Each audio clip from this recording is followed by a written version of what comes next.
చికిరి చికిరి దేశాన్ని ఊపేస్తుందని చెప్పాలి. ఏంటి దేశం? ప్రపంచాన్నే ఊపేస్తుంది. ఇంత ఈ రేంజ్లో ఈ మధ్యకాలంలో హిట్ అయినటువంటి సినిమా నాకు తెలిసి ఒక పక్క ఓజీ చూసాం, ఆ తర్వాత చికిరీనే చూసాం. చెప్పాలంటే ఓజీకి మించే వెళ్ళిపోయింది. దాదాపు 100 మిలియన్స్ వ్యూస్ దాటిపోయిందంటే ఆలోచించండి. 100 మిలియన్ వ్యూస్ అండి, అది కూడా ఓన్లీ యూట్యూబ్లోని.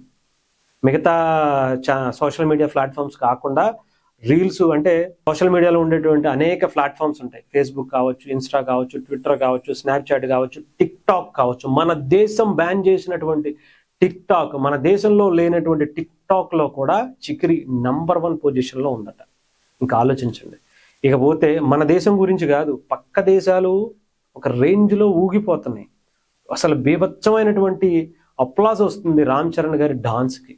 ఆ గ్రేస్ ఏంటి, అసలు ఆ స్టెప్స్ ఏంటి, అంత బాగా పర్ఫామ్ చేశారని చెప్పి చాలామంది ఆ పాటను పెట్టుకుని ప్యారడీలు చేసి, రివ్యూలు చేసి, దాన్ని చాలామంది రీల్స్గా సోషల్ మీడియాలో ఎక్కడెక్కడో రోడ్ల మీదని కావచ్చు, కొండల్లో, గుట్టల్లో ఎంత ఎంజాయ్ చేస్తూ చేస్తున్నారంటే, అది కూడా చిన్నవాళ్ళు పెద్దవాళ్ళు అని కాదు, ఈవెన్ ఆఖరికి సౌత్ ఆఫ్రికన్ కంట్రీస్లో ఉండేటువంటి చాలామంది కూడా ఈ సినిమాకి సంబంధించినటువంటి ఈ స్టెప్స్ వేస్తూ ఎంజాయ్ చేస్తున్నారంటే ఆలోచించండి.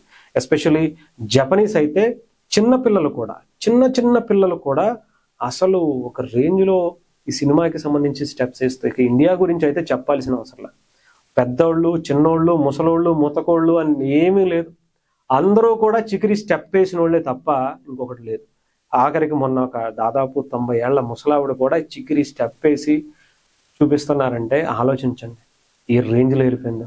అసలు ఒక సాంగ్తో నిజంగా ఫ్యాన్స్ అందరూ కూడా వాళ్ళ భుజాన మీద మోస్తూ, అంటే ఒక సినిమాలో ఇంత ఒక డాన్స్ పర్ఫార్మెన్స్ వస్తే దాన్ని వాళ్ళ భుజాన వేసుకుని ప్రమోషన్ చేసినటువంటి సినిమా ఏదైనా ఉంది అంటే ఈ దేశంలో అది పెద్ద సినిమానే.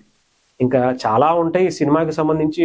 ఇప్పటికే దాదాపు 50% షూటింగ్ అయింది అంటున్నారు, ఇంకా 50% ఉంది. అయినా ఇప్పటికే ఒక సాంగ్తోనే ఇలా దేశాన్ని, ప్రపంచాన్ని ఊపేస్తే సినిమా చాలా వస్తాయి. టీజర్లు, ట్రైలర్లు, అబ్బో సినిమా వచ్చేటప్పటికి ఇంకా ఏ రకమైనటువంటి రికార్డ్స్ క్రియేట్ చేస్తూ చెప్పాల్సిన అవసరమే లేదు. దాదాపు ఒక తెలుగులోనే 65 మిలియన్ వ్యూస్కు పైగా ఈ సినిమా సాధించిందంటే ఓన్లీ యూట్యూబ్లోనే. ఇంకా తమిళ, మలయాళం, హిందీలో 25 మిలియన్స్ అట. ఇంకా ఆలోచించండి ఈ సినిమా ఎలాంటి రికార్డ్స్ క్రియేట్ చేయబోతుందో, ఎలాంటి రికార్డ్స్కి ముందుకు వెళ్ళబోతుందో ఆలోచించుకోవడం కూడా, ఊహించుకోవడం కూడా కష్టమే.